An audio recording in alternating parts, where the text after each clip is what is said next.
Presidente das entidades co-irmãs e as pessoas que representam outras personalidades de realce da administração pública e entidades privadas que se considerassem também à mesa, porque nosso espaço é exíguo, mas fiquem todos certos que um lugar no coração dos confrades e confreiras sempre estará reservado para todas elas.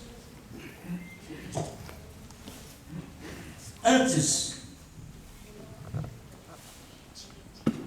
da abertura oficial e do meu pronunciamento, eu gostaria, numa homenagem ao secretário da Cultura, de ler a apresentação que ele faz deste livro-álbum, que é uma obra histórica de grande importância e que foi elaborado por uma douta comissão. Antônio Celso Mendes, Hernani Costa Straub, Paulo Roberto Garan, os dois primeiros imortais da Academia Paranense de Letras. Hernani Costa Straub, como já assinalei, com a devida homenagem, o presidente da mais antiga instituição cultural do Estado, Instituto Histórico e Geográfico do Paraná, e o poeta e historiador também, Paulo Roberto Garan. Lendo esta apresentação, talvez o meu pronunciamento fosse dispensado, mas eu o farei, porque eu falo sempre com o coração. Toda a luta pela liberdade, escreveu Paulino Viapiana, teve como protagonistas aqueles que acreditavam no poder das palavras, das letras e dos livros. Não por acaso, na mesma data em que se deu a emancipação política do Paraná, nascia pela força e coragem de ilustres pensadores de nossa terra, o Centro de Letras do Paraná. Com grande ousadia, seus fundadores idealizaram a criação de uma identidade autenticamente paranista. Um século depois, só podemos destacar os resultados da união desses intelectuais em prol das artes e da formação dessa cultura que também nos define. Grandes nomes figuram entre aqueles que deram sua contribuição ao longo desses 100 anos para formar e transformar a nossa realidade. São poetas, escritores, historiadores, pesquisadores das nossas tradições e, sobretudo, defensores sempre de nossas raízes e legado cultural. Verdadeiros artífices na difícil tarefa de despertar em cada um de nós uma consciência de nosso valor histórico. Esta publicação é uma justa homenagem a todos os que fizeram e ainda fazem a história do Centro de Letras do Paraná, mantendo vivos os mesmos ideais de liberdade, lembrando-nos sempre que também fazemos parte dessa trajetória e temos o dever de ajudar a preservá-la. Assina Paulino Viapiana, secretário de Estado da Cultura, com as nossas homenagens.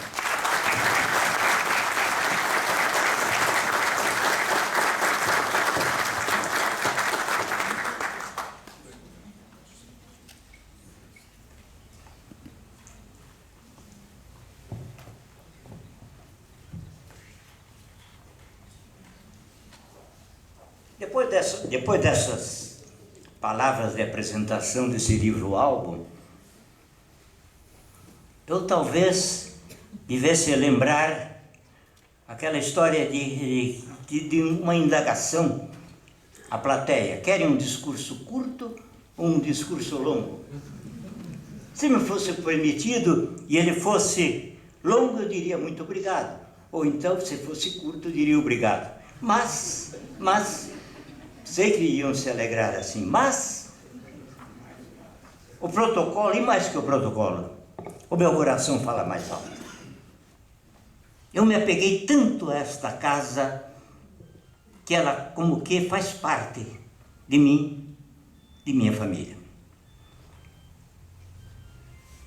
Acontecimento que não se olvida. Há dessas reminiscências que não descansam antes que a pena ou a língua as publique. Machado de Assis. Meus senhores, minhas senhoras, caríssimos confrades e confreiras, vivenciamos um momento especial. É como se fora a complementação da histórica data do centenário do Centro de Letras do Paraná, cuja comemoração, no decurso do ano de 2012, causou deslumbramento, restando agora o respectivo repositório, um século de cultura, ad futuram memoriam. Episódio tão singular ensejava festejo também singular, cuja suntuosidade não nos é permitida, suprida, entretanto, pela incontida alegria que de todos transborda. Somos gratos a todos quantos, de uma forma ou de outra, proporcionaram o surgimento do magnífico livro-álbum, desde os seus autores e produtores, em especial o excelentíssimo senhor secretário de Estado da Cultura. Missão histórica. Sempre rememoramos com muito orgulho os pródromos da criação do nosso sodalício, evocando aqueles 65 intelectuais, Euclides Bandeira à frente, e fato inusitado para a época, a presença de 4 damas, a saber, Anete Macedo, Carmen Catapreta, Alda Silva e Zaida Zardo. Não fora o destemor, a paixão pela cultura e o afã de legar ao nosso Estado uma modelar entidade, e seguramente não estaríamos a nos maravilhar neste magnificente acontecimento. Em lapidar página, ao ensejo dos 10 anos do cenáculo, Euclides Bandeira assim recordou: a ideia básica do Centro de Letras do Paraná consistia, em suma, na organização de biblioteca paranaense, porque ocorria fato interessante. Muito se falava no Paraná literário, na pujança espiritual e numérica de seus poetas, prosadores, dramaturgos, comediógrafos, etc. Enfim, proclamava-se em todos os tons o estranho brilho com que o Estado surgia no convívio intelectual do país, mas, em verdade, a produção representada em livros não correspondia a tamanho ruído. Desolador o contraste. Salvavam a situação as magníficas revistas de arte, legítimos primores que na radiosa esfera do pensamento prestavam ótimo serviço ao Estado. Qual, porém, o motivo da desproporção? Indaga Euclides Bandeira.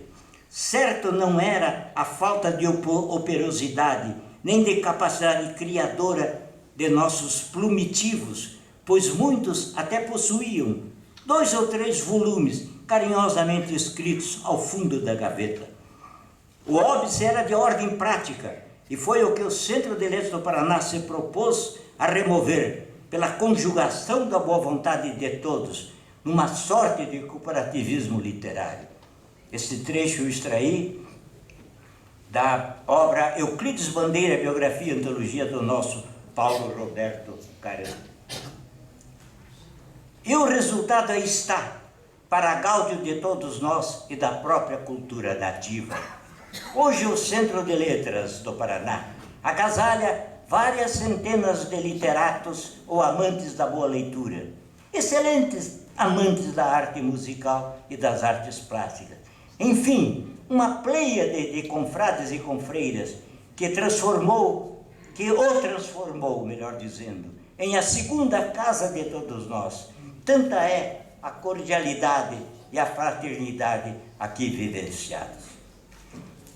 Epílogo. Em momento de festa, talvez as palavras sejam dispensáveis. Certo que, ab início, o escolho do maior escritor pátrio se fez e se faz presente, na certeza de que há certas reminiscências que não descansam antes que a pena e a língua as publiquem.